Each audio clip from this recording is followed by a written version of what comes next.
Dr. Stanford, who runs Region 3 for HHS and has a tremendous amount of skills and knowledge in this subject area. As most of you know, my focus in Congress is four things. Number one is addiction, number two is mental health, and they're side by side, and number three is criminal justice, and that's also connected completely, and the fourth thing is medical research. So those are the four things I've focused on like a laser since I've been there, and will continue. So this is right, unfortunately, in our sweet spot of work that we do. We set up the bipartisan, I co-founded the bipartisan addiction and mental health task force. I got 140 members on it. All of our bills are bipartisan. We've got over 70 bills we've put out this year. Some have already been signed by the president. Others are working their way through the Senate, and they're all through the House, most of them. So we really work diligently in this area, and we're making headway. We also just want to mention briefly, we just co-sponsored last week the CONNECT Act with my friend Congressman Jamie Raskin, which is trying to take 988 and extend it with additional services, which we know is a winner. We're losing close to 50,000 folks a year to suicide, almost 50. And 60% of those are gun deaths. So this is a really, really important issue. We know that one call, one discussion, one person can stop that impulsivity that leads us to the loss of a life. So we want to thank all of you for your help, and with that, I'd like to introduce Secretary Becerra to say a few words. Congressman Trone, thank you very much for letting us visit your district and the great state of Maryland. You've had us on a roll. Both Senator Cardin and Senator Van Hollen have joined with Congressman Trone, and we started off addressing cancer moonshot, trying to do everything we can to try to help families get past cancer, and that was a great event at the Cancer Research Institute. We then went and spoke to folks about how we make sure that everyone has an opportunity to get the health care they need by talking about everything we're doing, and of course what you're doing in the state of Maryland when it comes to reproductive health care services for so many Americans who all of a sudden, because of a Supreme Court decision, have lost rights that they never knew they were ever going to lose. And so that was a really important conversation with some fantastic people who have experienced the issue of abortion but are also providing that care. And now here, this one is near and dear to me because when I came in as secretary, I was told we had about T-minus a little bit more than 365 days to launch on 988 and to do it right. And fortunately, we happen to have a president who believed in this as well. And so $430 million later, and to give you the scope of $430 million that the president made available for 988, the year before he came into office, the dollars that we had for 988 were a total of $24 million. And so what the president has allowed us to do is, I hope, going to save lives. So cancer, trying to save lives. Healthcare services, including abortion for women, save lives. 988, save lives. And so it's all about saving lives. Congressman, I think I should follow you everywhere you go because you're about making life better for a lot of folks, and that's what we need as members in the House and Senate who really have that belief. And so I'm thrilled to be here. I look forward to hearing what we've learned in these last few days since the Saturday, July 16th launch of 988. I've got some numbers I can share with you on some of the national trends that we're seeing, but I'm very much looking forward to hearing from all of you who are on the ground helping save lives. And with that, let me turn it over to a dear friend and a great Maryland advocate, Senator Ben Cardin. Thank you, Secretary Becerra. The two of us served together with Senator Van Hollen in the House of Representatives on the Ways and Means Committee. And you can follow Senator Trone every day. We're fine. Going back, and we got a lot more stops for you. Let me thank Congressman Trone for bringing us together. His priorities are the priorities that are important to Maryland and our country, and I just applaud him for his leadership on these issues. He was focused on his election to the United States House of Representatives on priorities, and he's advanced all those priorities. So we're very proud of his leadership, and it is Team Maryland. Behavioral mental health is one of our highest priorities, and we've done everything we can to advance these causes. And I just want to give a shout out to Secretary Becerra and the Biden administration, because they have led by example on behavioral mental health. They have put resources out there, they put their reputation and leadership behind it, and it's made a huge difference. So we can go through all the different tools that we now have available we didn't before. It started with COVID relief package under the Biden administration, where they put additional resources out, because we recognize that COVID-19 exacerbated a problem we already had. We had a serious problem before COVID-19. As a result of COVID-19, almost 40% of our adult population had anxiety or some form of a mental challenge, and less than 1/3 got help during that period of time. So we know that we had a serious challenge that was made a lot worse as a result of COVID-19. And under the Biden leadership, we were able to provide some resources from the COVID relief packages. But then we had the Safer Community Act, which has a huge component for providing behavioral mental health resources, particularly to our children, so that we could have additional help provided. And then take a look at the budgets that are being submitted by the Biden administration. When you compare it to the prior administration, I know it's a low standard, but when you look at those budgets, it really does provide what the priorities are. And I want to, again, compliment my two colleagues who serve on the Appropriations Committee for making sure that we can deliver on all those issues. And now 988. That will save lives with timely services and intervention. So I'm looking forward to this discussion, because I think it'll help us try to figure out how we can make sure that we take these resources and use them most effectively in order to save lives and deal with the problems of mental health and behavioral health. One last point. I serve on the Senate Finance Committee. We talked about bipartisanship. We have bipartisan groups working in the Senate Finance Committees on different areas, from telehealth to children's mental health, to integrating the healthcare with mental health within the entire healthcare field, and coordinating as much as we possibly can. So we are really focused on this, and I think this session can really help us. And I am so proud of Senator Van Hollen's leadership on this issue and so many other issues. It's great to have him as my colleague in the United States Senate. Thank you, Ben, and we do work very closely as Team Maryland in the Senate, and of course with our colleagues in the House. And I want to also thank David Trone, Congressman Trone, for bringing us together and for his focus, his laser focus on some of these key issues ever since you were first elected. So thank you for that. And I'm looking forward to the conversation on the launch of the 988 number. This is something that we've worked toward for years. We've been putting the monies in the appropriations bills to try to get at this point. Thank you, Secretary Becerra and President Biden and Dr. Stanford. Welcome aboard in Region 3. But thank you for making this a priority right out of the box.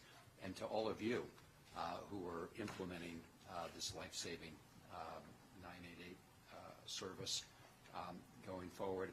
And I will say that in addition to the federal funds that flow directly to for this purpose, I'm glad to see Maryland, I think, is using about $4 million of its American Rescue Plan funds for this really important purpose. So we've seen the national numbers that David said, and Maryland has obviously not been immune. I think if you look at the figures, the most recent figures from the CDC, over 3,300 Marylanders died as a result of overdose or suicide, and that is unacceptable, and it's a tragedy that in so many cases is preventable if we intervene early and if we get the calls and provide the help in a timely manner. So thank all of you who are going to be part of that effort to save lives, and thank you, David. Dr. Stanford? Thank you, Senator Van Hollen, and all of you for welcoming us to Maryland now 1 week after the transition of the National Suicide Hotline to 988. My perspective is that of a mom of preteen twins and a teenager, and as a pediatric surgeon who's worked with children and adolescents for over 2 decades. But what I witnessed through COVID and how it impacted the mental wellness in children and in communities was unparalleled. So 988 is a response to a cry for help. It's easier, it's nimble, not just for the person in crisis, but for a friend or a family member that needs resources or help. 988 means that we recognize in the United States that a person dies from suicide every 11 minutes. And it means that we recognize that our LGBTQ children are 4 times more likely to attempt suicide than their heterosexual peers. It means that we recognize that depression and anxiety in all of our children, and right now, especially black children, black boys, and that is associated stress with COVID and other things happening in their communities. It means that we recognize that suicide is a non-rational decision when someone sees that that's their only option, and we're working to provide them more viable strategies and cognitive solutions so that they don't feel that way and remove the stigma. 988 means we recognize all the children who lost parents and grandparents during COVID and are now struggling. It means that we recognize that it's a true crisis in our country, and it's an all-government approach from Congress and from our senators and Secretary Becerra and President Biden and Vice President Harris and the FCC and the VA and SAMHSA leading this. So it's a facile number, but it's also a call to action. It's a banner to encompass all the programming, the resources, and support available, all with the common goal and mission of better lives, better days, better lifetimes. Thank you, and I'll turn it back to Congressman Trone. I'd just like to add on that too often we don't think about, there we go, the good work that President Biden has done, and sometimes you read the polls and I don't understand it. I mean, the man has done wonderful, wonderful work. I spoke to him before he was running at my home when we had a fundraiser, and he told me addiction, mental health, top priorities for him. He was at my home about 2 months ago, another event, and addiction, mental health, top priorities. He's been utterly consistent, and as an appropriator, it's billions of dollars that are in these budgets now, billions on mental health, billions on addiction that were never, ever there before. Because the president gets it. The president has compassion and cares about folks that don't have a voice. And we are just so fortunate to have that type of leadership in the White House. So I'm a huge Biden supporter and believer, and really we're honored to have his leadership on these 2 issues. And you saw the State of the Union, the unity agenda, item 1, addiction, item 2, mental health. And that's because that's him. So let's start off. We can see your name cards pretty good, but not all of them. And so when you answer questions, no, this print's too small, Holly. Holly, that's not going to happen. Even with the glasses, that's not happening. But so when you answer a question, can you say what group you're with, and now we keep things moving. But I just wanted to start off with Holly, because I can't read what she has there, and ask about, just give us a little bit of, from your perspective as the co-chair of the Governor's Commission on 988. Tell us a little bit about how important this is, and how the governor, and it's bipartisan, and we're all in this together. Yeah, thank you, Congressman Trone, for getting us together today. One point that I'd like to make, just to kick this off out of the gate, is that 988, or the Lifeline, could be the first contact Marylanders have, or anyone in general could have, with a mental health system. And so therefore, it's the gateway to them getting the care they need. So we want that connection to be as smooth and as impactful and as possible, with an easy transition for them to care in their community, high quality care in the community. Thank you for that. Now we'd like to talk a little bit about, and then I'll pass over to Senator Cardin, but troubles. I'm a business guy. That's my background. I love problems. I tell my people that, and I truly mean it, because you can bring your experience, you can bring your intellect, and you can make things better. But if we don't address them, they're only going to fester and turn brown like lettuce. So let's think about what's not working at 988, because we got the leaders of the country here that can get, and nothing works out of the box perfect. Think about Obamacare. We knew it wasn't perfect, but boys, it got better and better and better, and will continue to get better. So what can we do better at 988 out of the gate here? How do we improve it? Okay, my name is Nicole. I'm with NAMI Montgomery County. I wasn't prepared to start off with the problems, but I certainly can. Some of the feedback that we've heard from our helpline callers who call in for community resources is what happens if my telephone number is in New Hampshire and I actually live in Rockville and I get routed to New Hampshire. What does that look like? And we understand that 80% of phone calls can be resolved over the phone, but we still have about 20% of individuals who live with severe mental illness, and those calls can't be resolved over the phone. So how do we get them connected to services locally so that they're not just kind of hanging out there? And that's one of our concerns. Good. Who else wants to speak to that? I can tell you what, we've been working with the Federal Communications Commission to make sure that that issue is not a problem. I have a Los Angeles area code, but I'm in DC, same kind of issue. We're working with the FCC so they can smooth that out to make sure, like with 911, it makes no difference. You will be routed should you need follow-up service to someone locally. And that's the work that's being done.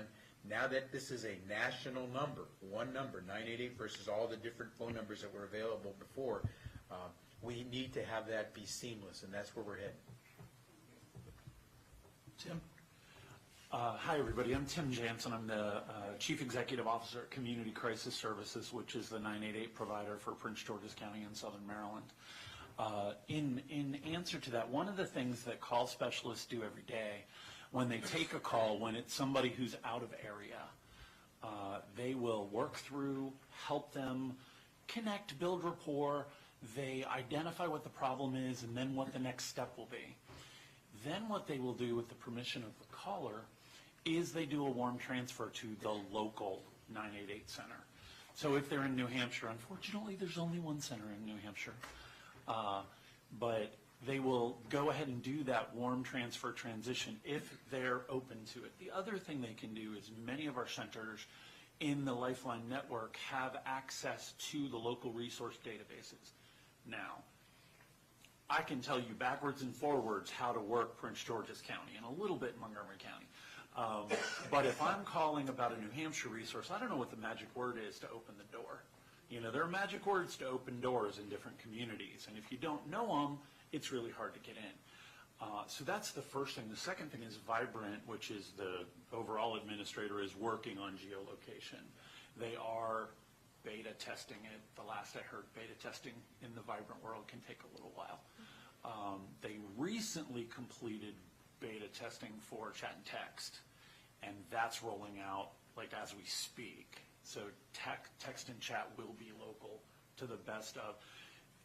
It comes down to the URL and whatever place somebody may choose to tell them where they're from. So, Very good.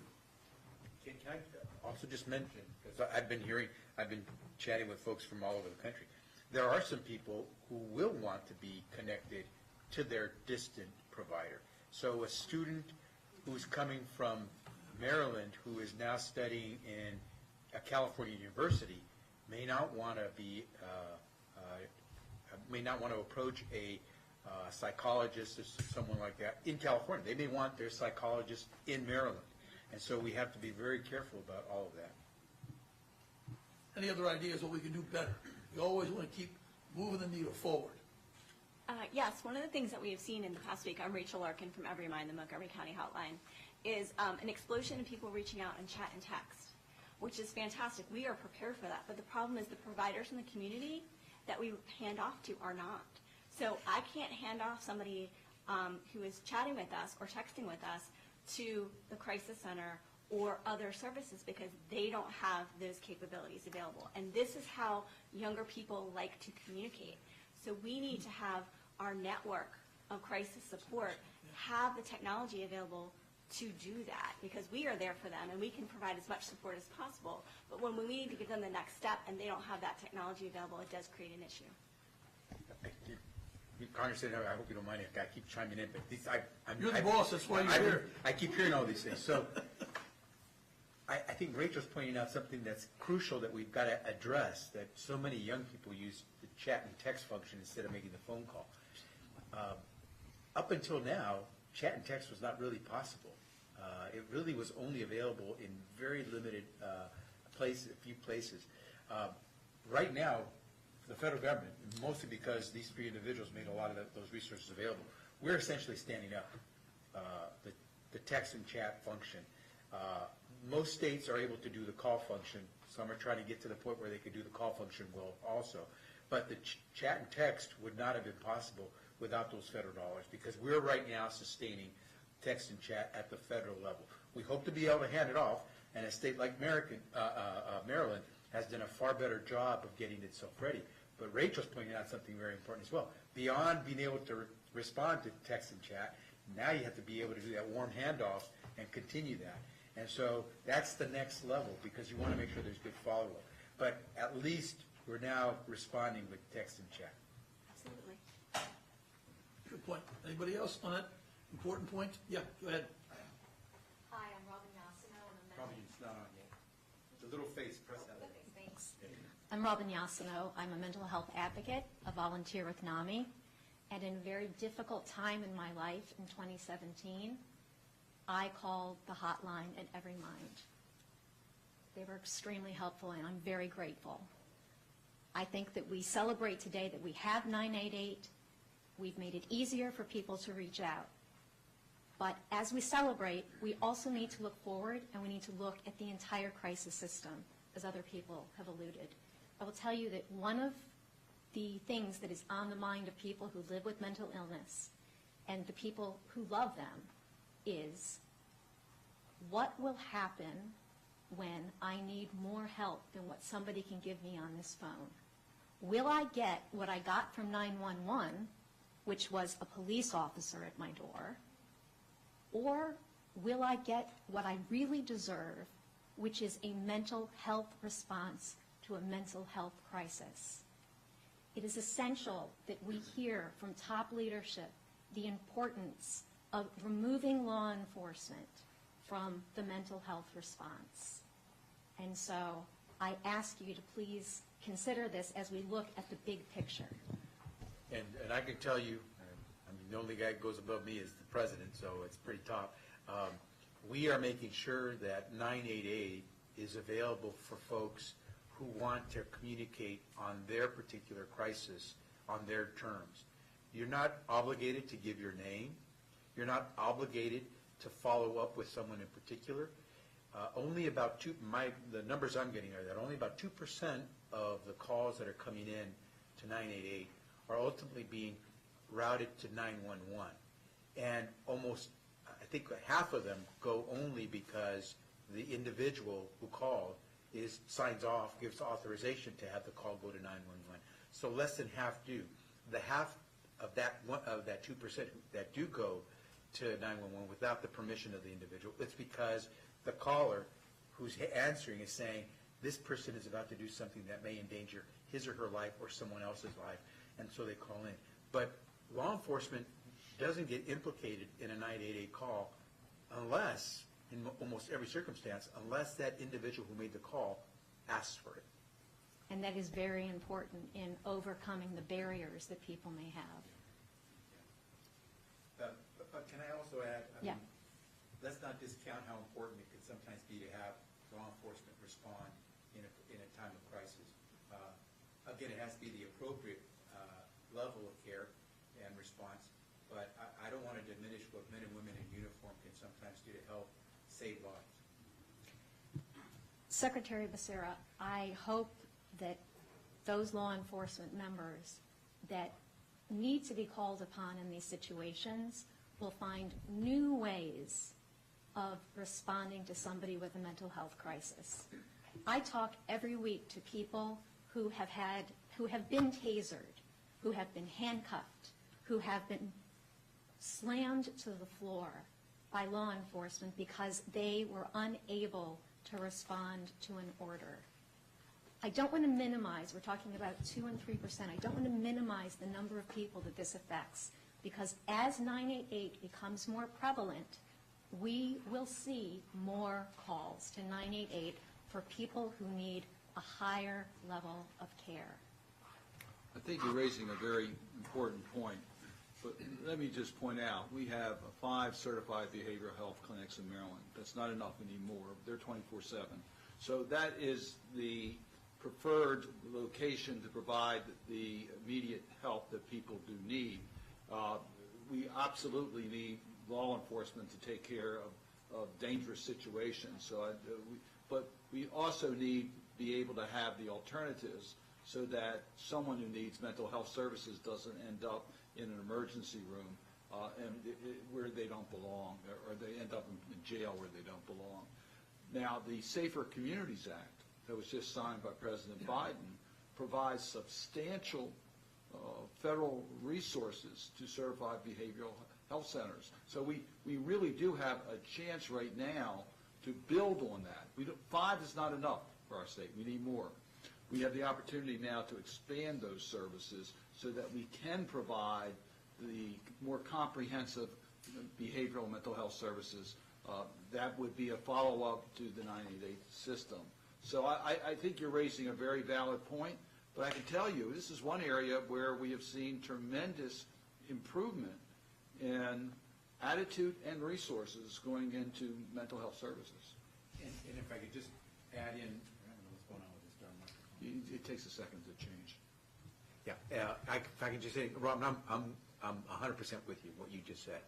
And that's why it's so important to make sure people understand the difference between 988 and 911. Absolutely. And if we can make that clear to them, then what will happen is the response that people who are in crisis will get will be someone who's a professional with mental health care services or suicide services, not necessarily law enforcement.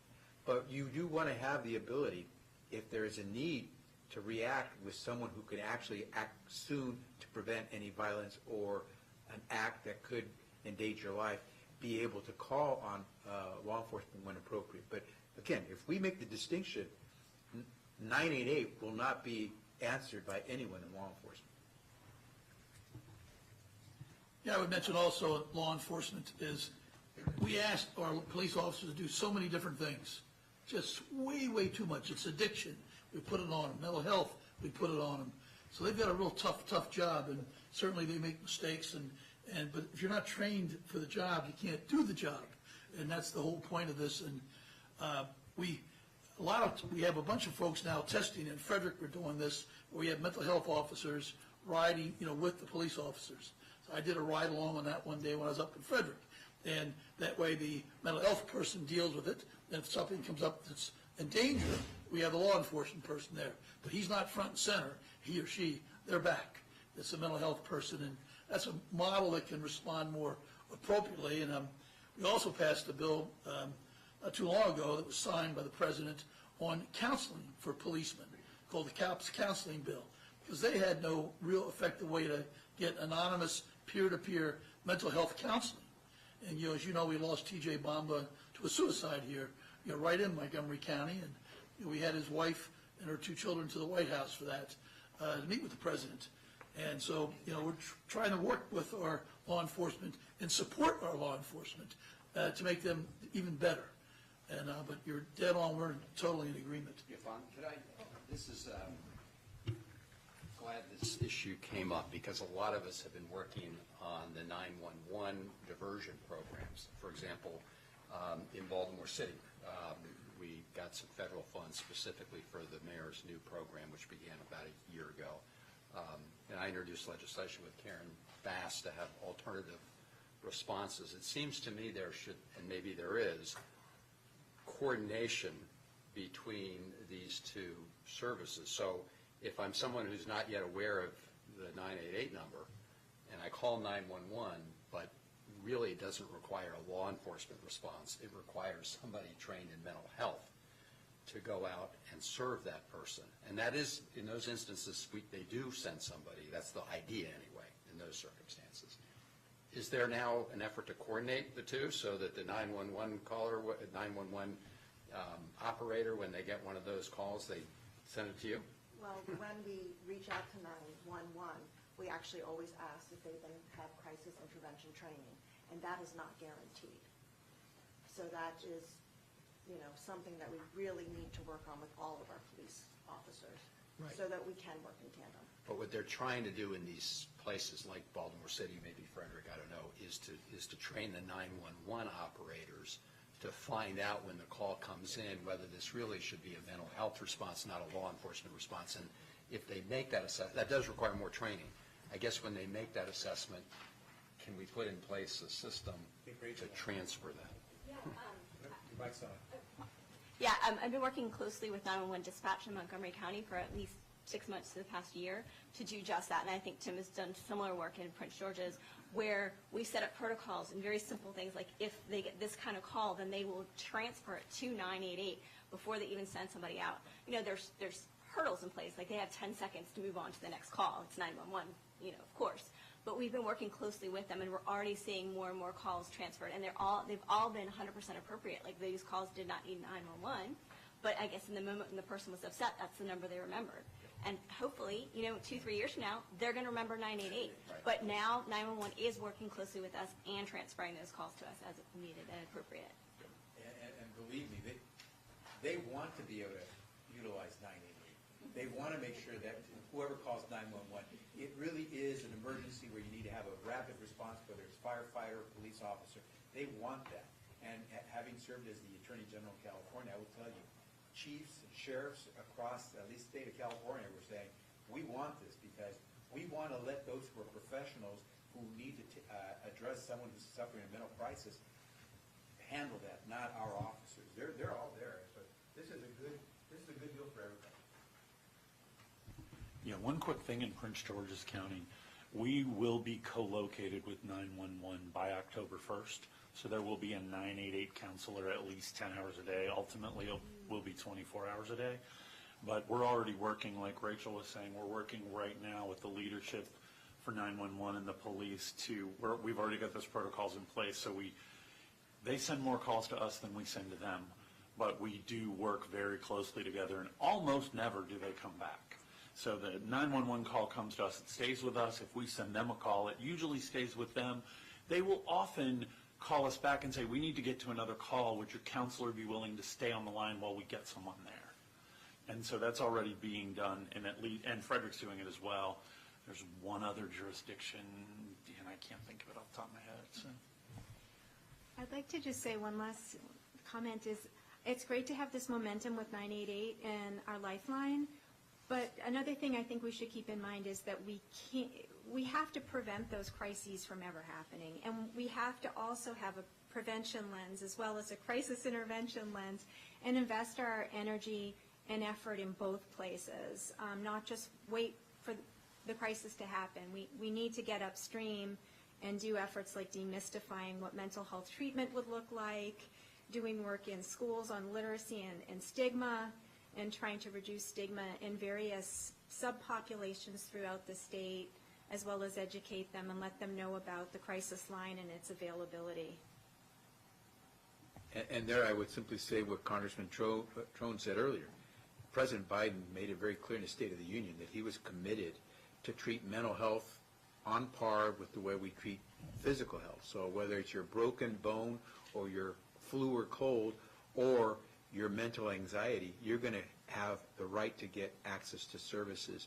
And he didn't just say that's what the law should be. He also put his money where his mouth is by proposing a budget that would call for an historic investment in mental health and substance use disorder services, about $50 billion over the next 10 years. And now it's just a little lift for the senators and the congressmen to get it over the finish line and get us the money. That's all it takes. But we're on it, and we are doing everything we can to expand services. The senators and congressmen made it possible through the American Rescue Plan for us to be able to dole out about $3 billion early last year. Half of it went towards mental health services. The other half went to substance use disorder services. We recently announced a change in strategy on drug use, where we're no longer going to have the federal government stigmatize those who are trying to get off of drugs. And we're also going to now move to helping those centers that have worked on harm reduction to make sure that we not only get you off of the drug, obviously try to prevent you from starting, not only try to treat you and then get you off, but along the way, watch you, help you so that you don't harm yourself in the process of getting yourself straightened out. You raise a very important point about stigma. It's been one of the major problems we've had, people getting access to mental health services. Now that we have shown the priority on 988 national system, it seems to me it gives us a real opportunity to make real inroads on dealing with the challenges of stigma. So how do we use the fact that we now have dedicated a national number to use that in our communities to try to remove any stigma associated with someone who needs mental health services? I think we have an enormous opportunity with 988 to be communicating not only that this number is available, but that it is okay to ask for help. It does not diminish you as a human being. It does not take away your accomplishments. It does not take away your future. Reaching out for help is life-giving. It's self-care. And as we communicate about 988, I hope that all the communications are created in concert with people like myself who have experience, so that that messaging is right on, and so that we really are creating a welcoming environment. I think finding, peers, people that people look up to, that set good examples. I will tell you, in my personal case, I thought about Doug Duncan. Doug was our county executive in Montgomery County, and when he ran for governor, he was diagnosed with depression, and he had to drop out. That did not diminish any of his accomplishments, and it was important for me when I reached out for help to recognize that there were people like Doug and other individuals I know who were doing the right thing to advance their lives. And so as 988, as we get the message out that this is available, I hope that we will also message this so that this is a welcoming way to overcome stigma. I think you hit the nail on the head. I mean, stigma, it's, when I work in addiction, it's stigma. We work in mental health, it's stigma. I mean, so we really try to focus that we've got to say it's okay not to be okay. And I like this, we all talk about being physically fit. I like to talk about being mentally fit. And I think that's how we should approach our lives. How can I be mentally fit? And so I think that's, an important step. We've also are making some good progress on a few bills that are going to work on addiction. We have over 30 bills that are part of a big bill called Restoring Hope. I had 6 bills in that, or my bills, and it came out bipartisan out of Energy and Commerce, and then it passed the House 402 to 20. So it's now in the Senate and the Help Committee, and Senator Murray, and with the assistance of our team in Maryland, we're going to get, I think, most of those. They're all part of the SAMHSA reauthorization, but there's a lot of really good stuff in there that's going to move forward. And some of it talked about stigma, changing some federal agency names, and I had a bill on that. And that got all incorporated into this massive piece of legislation. So I think we're really beginning to feel some momentum. And Speaker Pelosi is very, very much on it. She spoke about it many, many times in the caucus that, the COVID is in our rearview mirror almost, we pray. But, we've got to move the 2 pandemics that have been spun out of COVID. Addiction, 107,000 dead last year. Stanford estimates 1.2 million in the next 10 years, and mental health crisis. Those 2 things.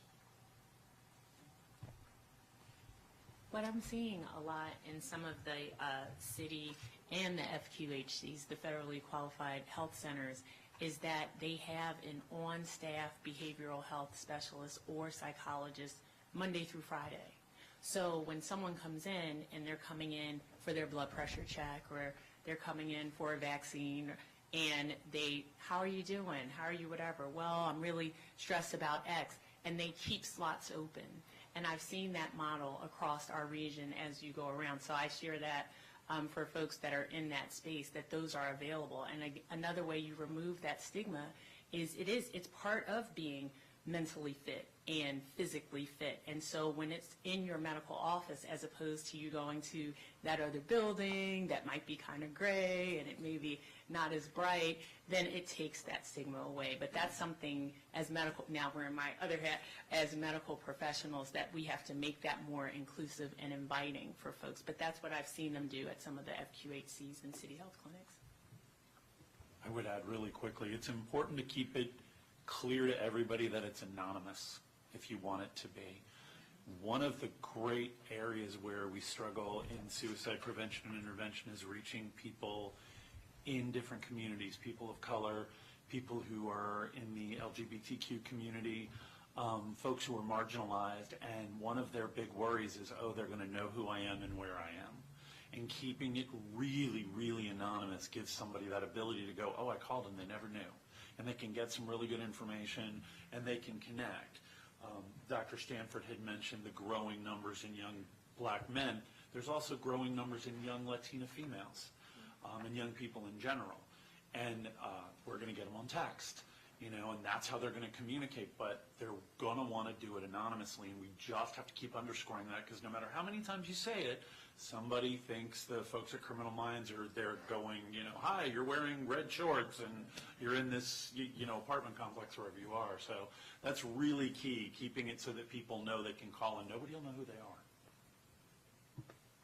And we can do it in Spanish now. My shop answers in Spanish 24/7, so we're one of the 4, soon to be 5, it might be 5 already, that answer nationally for Spanish. So we have Spanish-speaking folks who answer 24/7. The challenge on that side, and the problem, like you were saying, is that talking with people about mental health and suicide to folks that are not from the United States, that come from a Spanish-speaking country, is a different opportunity. And the stigma that comes, and culturally sometimes it's a different way of communicating. You have to be really careful, but the fact that you start off hearing a voice that hears you and understands you gets you a long ways. If I could just follow up on a point that Holly made right out of the box, and I think Robin emphasized it, which is of the calls that are coming in now, as I understand the figure you cited, or someone cited, about 80% you can talk through an issue on the phone, but for 20% you need more intervention and help to prevent a tragedy. How are we doing right now in terms of linking those 20% to real services on the ground? Is the infrastructure there? We're trying to build it as we go, but so what is your experience today in terms of the 20% linking them up with services? Well, fortunately, Montgomery County has a wealth of resources. But one of the problems that I've encountered over the past few years is many of our folks that are reaching out to us already have mental health professionals that are serving them. Unfortunately, those mental health professionals do not have any training or expertise in suicide prevention. It is not required in graduate school. It is not required for licensure continuing education. And this is a problem. It is like going to your primary care physician and then not taking your pulse to make sure you're okay. So we need to make sure that the folks that are serving those folks, because when I hand them back off to their therapist, I, with text and chat, we're like, can you please print this out and give this to your therapist? Your therapist needs to know you're suicidal. They should have asked you already, but we have on Lifeline have therapists call us and say, my client is suicidal. Here, you talk to them. That's stunning. I didn't know that. Yeah. I mean, it's stunning to learn that as part of getting your training in mental health services, you wouldn't also be taught and learn about the worst case scenario of mental health challenges. It also happens with school counselors. We have plenty of times where a school counselor will call us and they will have a student in the room with them. And I had a situation where the school counselor was having a panic attack while this young lady was talking about suicidal ideations. So that's a difficult situation, and school counselors really need to be taught about suicide and not be afraid when a child comes in and says something about ideations or thoughts. And then I'm Lindsay. I'm a call specialist with Every Mind. I was a call specialist in New York City, over a decade ago, and since being in Montgomery County, have been here. Have seen that rise in young people that we've talked about a lot. But when you're having these mental health professionals that are not trained to deal with their clients' suicidal tendencies, ideations, whatever the level may be, it is also wearing on the mental health professionals themselves. So while we are getting the calls from the counselors, like Sue-Ann was saying, who have somebody in their office, we are also getting the calls from them once they are home, from the pediatricians once they are home. So that sort of education, that sort of support to keep the robust community of mental health professionals and medical professionals that we need is a problem. Yeah, it's like every field we talked about today. You need more practitioners. You need more healthcare providers. We have to train more, and not everyone has to be an MD. You know, there are a lot of community folks that you can train well to answer. Could someone comment about the mobile crisis response? To your point about the 20%, the consortium where we were in Philadelphia, they have a mobile crisis unit. So you're on the phone and something's happening and someone's talking, and while you were there, what you want to share? Yeah, we were going to have them sit down and have a discussion like this, but as we were arriving and shaking hands, they got a call, so they got called out. Yeah. They don't wait. Can you comment on that? So in many jurisdictions, mobile crisis teams work in concert with their 988 center. They do in Montgomery County through the Crisis Center, and then Community Crisis Services has a mobile team that we send out. So we work very closely to provide mobile crisis services to people that want them, people that are willing for it to come out. That's not the case in every jurisdiction. I think 10 counties in Maryland have mobile crisis teams, might be a few more. I haven't been on calls in a very long time. But so the bigger population centers tend to have mobile crisis teams. The smaller communities don't, or if they do, they're not 24/7. Some communities, Baltimore City, for instance, is very fortunate. They have both a mobile team for adults and a mobile team specifically for children and adolescents. It's a different sort of opportunity when you're doing mental health work, when you're working with kids or you're working with adults. So some of our referrals, when they're in that 20%, and that actually is a little low for Maryland. Maryland's more like 87, 88, aren't we? Where it's done in the phone call. But so it's that. It could be connecting them with an urgent care appointment so that they get in to see a doc within 72 hours. Oftentimes it's a safety plan while they contact their own insurance. So those are some of the things. If we can't do any of those things, that's where we sometimes have to get police involved. I know Rachel's shop and my shop both. In my 20 years answering phones, I think I sent the police out 5 times without the person knowing. It is rare to send folks out without informing the person, even if you haven't gotten their permission. It's really unfortunate when there's a knock on the door and they don't know somebody's coming. It can go really badly. And you will often say, you know, you give it a couple of minutes and you say, you're about to have a knock on the door. I just wanted to let you know I'm worried about your safety. We've sent somebody to help. We don't always even say it's the police because that can tune stuff up. But it's one of those sorts of solutions.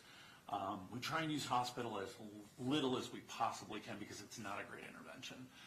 It will help in the immediate, but the ongoing things move forward. And I think the statistic still holds that about half of folks who are seen for a serious suicide attempt in hospital die by suicide within 30 days. And that's a national number. You know, because hospital's not the ideal opportunity for somebody having thoughts of suicide. You've all been in the hospital, you get poked and prodded every 2 minutes. You don't get rest, you don't get connected, you don't feel any better, so. Yes. I just wanted to highlight the family members who are caring for the people with a mental health condition. At NAMI, we do both. We care for and provide support for the caregivers and the individual who has the mental health condition, but I do want to highlight the family members because they are doing the heavy lifting. And with that said, I just want to remind everybody that for decades, they have lived with the trauma and tragedy of an inadequate, incomplete response to the system.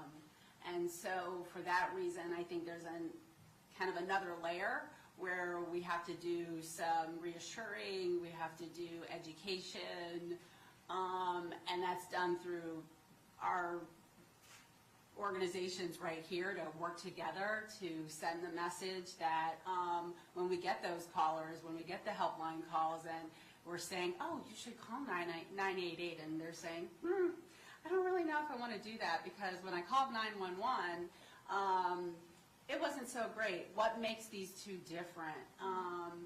And making sure that we have, because it's great to have the structure in place, but we have to have the action behind it too of what we're doing. And that's what they want to hear. And when you work with families, they want answers yesterday. And so they're not really interested in, well, I know it is what it is, but they're in the middle of crisis.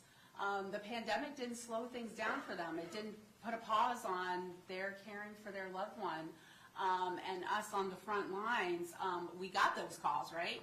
And so 988 is fantastic. We are excited about it. We are 100% behind it.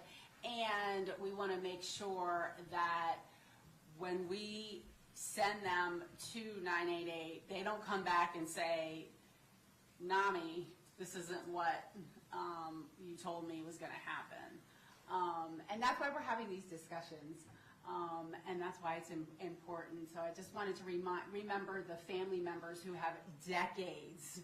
Because, you know, when you look at the journey of caring for someone, the beginning stages, you're kind of a deer in headlights and you don't know what you don't know.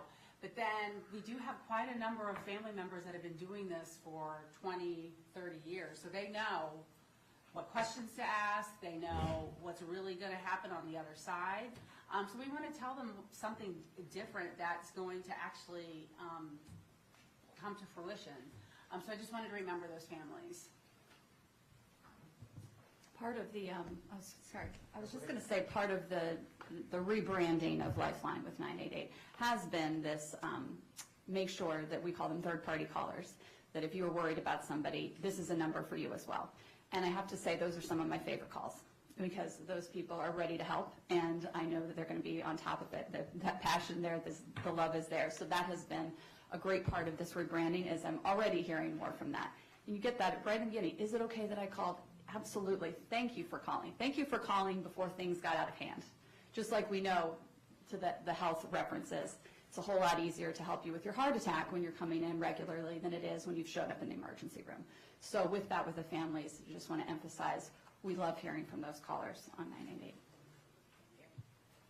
This has been really fantastic. We got a lot of good information. We got things that we got to work on. A lot more to do. Chris, would you like to add anything at the end? No, I just really, you said there were some surprises early on. Quickly talk about that, or do you have a long, it takes very long? Just as we were sitting down. Yeah, you're right, I forgot. Oh, I was personally surprised that we got most of the volume increase. We were expecting a big bump with the big publicity, and my biggest surprise is that most of that bump came on text and chat. That was, Tim, did you see anything? Yeah. That was exactly the same thing. It was all on text and chat. The phone line stayed steady. It didn't drop, but it was all phone and text. All right. Well, let me again thank all of you for being on the front lines and for being part of the family networks. And I learned a lot today, and I think all of us have worked toward the same goal, which is what David Trone said at the beginning, which is we just want to make sure that, number one, we do everything we can to reduce stigma and to prevent this, these situations to begin with. But we do have to be there. The prevention, lines fail, and we need to make sure it's there for people who need it with the appropriate response at the end of the day. So thank you all very much. Great to have the Secretary here. Great to be here with my partner, Ben Cardin, and David, Congressman Trone, thanks again for bringing us together. Senator Cardin? Well, first, let me thank you all for what you do. You're the frontline workers, so we really appreciate your service to our community and helping people who are just so vulnerable. So thank you so much. Just Congressman Crone, again, thank you for arranging for all of us to be able to get together. This has been extremely helpful to me, and I know for the Secretary. And Secretary Becerra, I know you could pick any one of 50 states to be in, so thank you for choosing Maryland. We appreciate it very much for you being here. We appreciate your leadership. I just want to, one thing I'd like to say, Dr. Stanford talked about the qualified health centers, and she was talking about that. I was thinking that prior to the ACA, we had qualified health centers. Very few had much capacity in mental health. But we had an opportunity under the Affordable Care Act with resources made available to expand our qualified centers to provide mental health services. And we took advantage of that, and it made a big difference. We now have another opportunity. We can make a big difference in providing services to the community for mental health and suicide prevention. And let's make sure we take advantage of it. And yes, there are going to be surprises. There's going to be surprises. But at the end of the day, we can make a big difference. And this has been extremely helpful, and I thank you again for the discussion and for your commitment to help our community. Stanford? Just to reiterate, for you guys to reach out to me, I'm the Region 3 person, so please, I've seen you twice in a week. But please, I'm very accessible to reach out. And the other thing, and I just thought of this probably the mom part, is that you all are all part of great organizations that maybe somehow with the school district as school starts. Oh, I'm so sorry. Sugar. As school starts, that maybe with the principals, with the superintendent, that you guys could do some like, I don't want to call them lectures, but some information sessions and bring 988 to them and let them know what's in each county and show them your faces. And, you know, no one has to raise their hand, but to your point about being anonymous and say, it's affecting everyone. Everyone, whether you say it or not, we know you're feeling it and that they know you exist. And, you know, school is a safe haven for a lot of kids. President Biden gave money also for school-based programming with the American Rescue Plan. And so that exists, and so did the CDC. And so, but I think because you're touching the kids, something that could be coordinated as school is starting would be fantastic with 988. And of course, Region 3, please reach out to us. Myself and Trish. Trish, great. Secretary Becerra? So the report I got from my team was that with the launch on Saturday, July 16th of 988, we saw nearly a 50% increase in volume in that first week. From Wednesday before the launch to 2 days ago Wednesday, almost a 50% increase. Calls, texts, chats. That's amazing. I don't know if it's just the numbers a lot easier to remember, or if people really wanted to check now that they heard that 988 was launching. Whatever it is, it's good. That means way more Americans reached out, and they might not have had we not undertaken this effort. So to each and every one of you who do this, who really are the ones that help save that life, thank you very much for what you're doing. Encourage others, recruit others to join you. To the two senators that flanked me and your congressman who made it possible for us to be in the game, real ways, big time, through President Biden, I thank them for having taken this so very seriously to help 988 launch in a good way. And I hope that what we've learned, because it's clear, we got to do more than just be able to answer the call or respond to the chat or text. We got to provide the follow-up services, because some of them will need to have that follow-up service. And that's where we've got to go, because we're learning. We neglected mental health for way too long. We really had to get to the point where we say primary health care, we include behavioral health care. Mental health care, drug addiction services, it's all part of primary care. So that primary care provider, whether physician or otherwise, is trained to do that as well, and doesn't have to seek one of you out to do something that everyone should have access to through primary care. So thank you for everything you do. Congressman Trump, thank you for helping set this up. Thank you for being here today. Thanks to senators, thanks to Becerra, Dr. Stanford. I really appreciate, all your support today, and we learned a lot. We traveled all up and down the district. It's been very informative, and it's been all things that are right in my wheelhouse. And thank you folks for all you do every day in the front lines. But I think we are just going to keep getting better and better at this. I mean, what President Biden has done is fantastic, historic, and to be honest with you, what he's doing now through the appropriations, in which, Chris and I sit on those committees and our respective bodies, is I believe he has done more for mental health in his time here in the last 4 or 5 presidents combined. I mean, he is the mental health president. He is all over this with his money. As he always says, don't tell me your values, show me what you're going to spend your money on. And he is putting his money behind mental health, and he's dead on. He's absolutely right. Mentally fit. That's where we've got to be. And get rid of the stigma. So thank you all very much for your help. Appreciate it.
Your